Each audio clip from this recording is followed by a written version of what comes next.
Welcome class. Today we will start chapter 9 verbs. So what are verbs?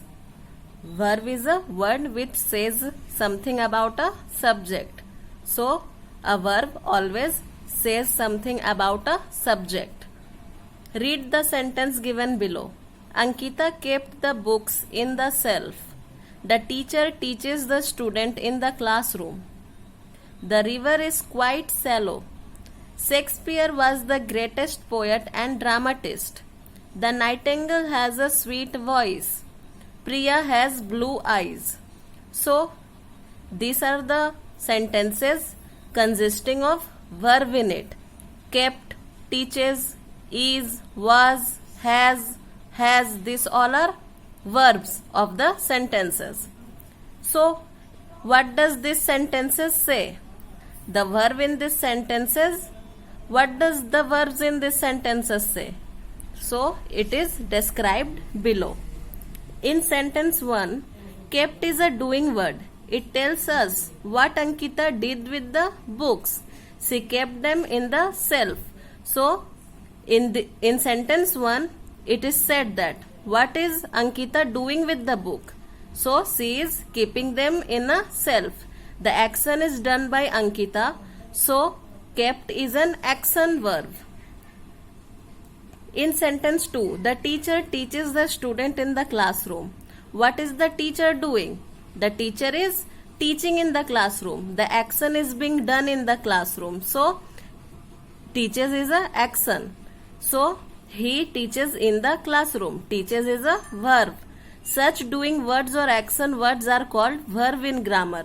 So, doing words or action words when used in a sentence are called verbs in grammar. So, whenever doing word or action words are being shown in a sentence, it is verb. In sentence 3, is being word. It tells us about the river being quite shallow. So, here in sentence 3, is a being word. So, it is telling about the river. So, is a verb of the sentence 3. In sentence 4, was is a being word. It tells about Shakespeare being the greatest dramatist. So, is, was, these all are being words. So, such being words are also called verbs. So, whenever we will use is, was, so these are verbs and these are being words, and these being words are also called verbs. In sentence 5, the nightingale has a sweet voice. So, in sentence 5, what does it shows? That the nightingale, it tells about the nightingale, that the nightingale has a sweet voice. It shows a possession, that a nightingale is having a very sweet voice. In sentence 6, Priya has blue eyes. Here, in sentence 6, it is also seen as a possession that Priya has blue eyes. What kind of eyes does Priya have? She has blue eyes. So, we can say that the word has is a possession in that sentence. So, the words which shows possession are called verbs. So, the doing words or action words are also called verb. Being words are also called verb, and the words which shows possession are also called verbs.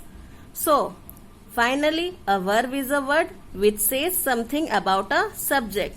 So, a verb is a word which always says about a subject. Clear? Now, we will come to object of a verb. Now, what is object of a verb? Read these sentences and question that follows. The table needs repair. The table needs what? The table needs repair. So, what does the table need? The table need repair. So, repair is the object of the verb needs. The table need repair.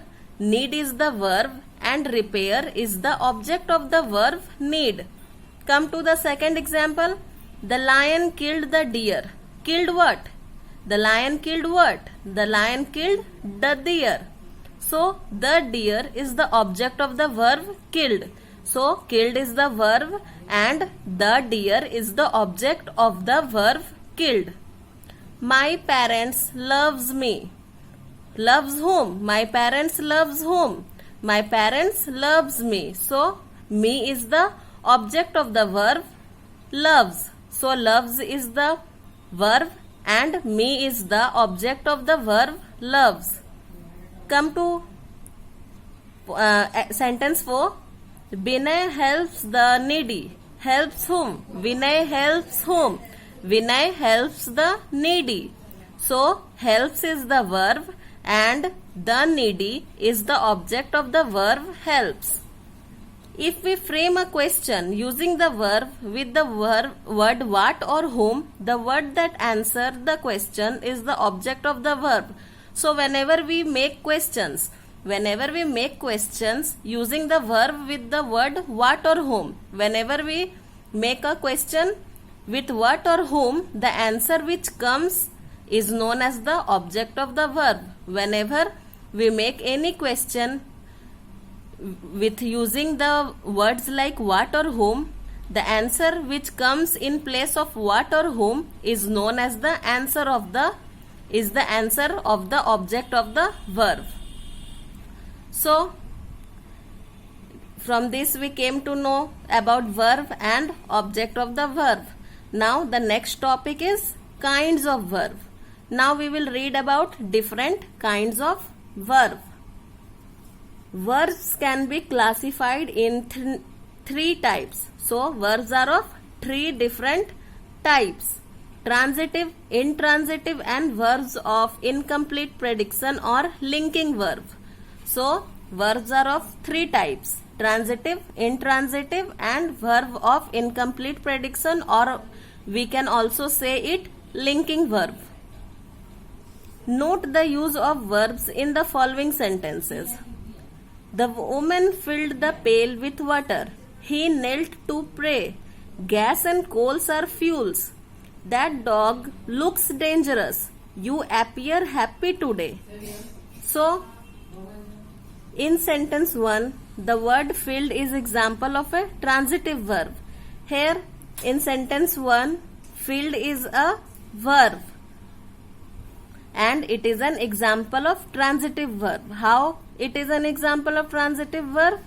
Because it is answering the word what. The woman filled what? The woman filled the pail. So, filled is a transitive verb. So, what is the definition of transitive verb? The definition of transitive verb is a verb that requires an object to complete its meaning is called a transitive verb. So, whenever a verb needs an object to complete its meaning. So, whenever in a sentence, if a verb is needing any object to complete its meaning, it is called transitive verb.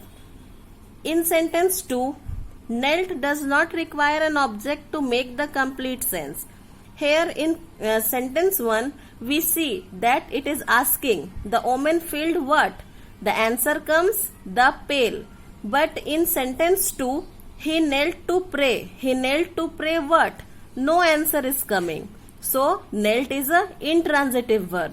So, whenever the answer comes for what, it is known as transitive verb. But whenever no answer comes for the word what, it is known as intransitive verb. Here, he knelt to pray what? No answer is coming. So, knelt is a intransitive verb. In sentence 2, knelt does not require an object to make the sense complete. We don't ask the question, she knelt what? Such verbs are called intransitive verb. So, knelt does not require an object to complete its sense. So, it is not answering any what. No answer is coming in place of what. So, it is an intransitive verb. So, what is the definition of intransitive verb?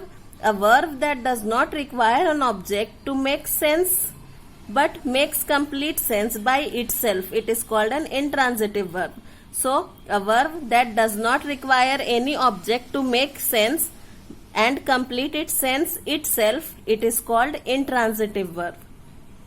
So, students, Today we came to know about verb, object of a verb, and the kinds of verb. In our next video we will continue with the same chapter. Your homework is to go through the chapter up to taught. That's all for today. Thank you.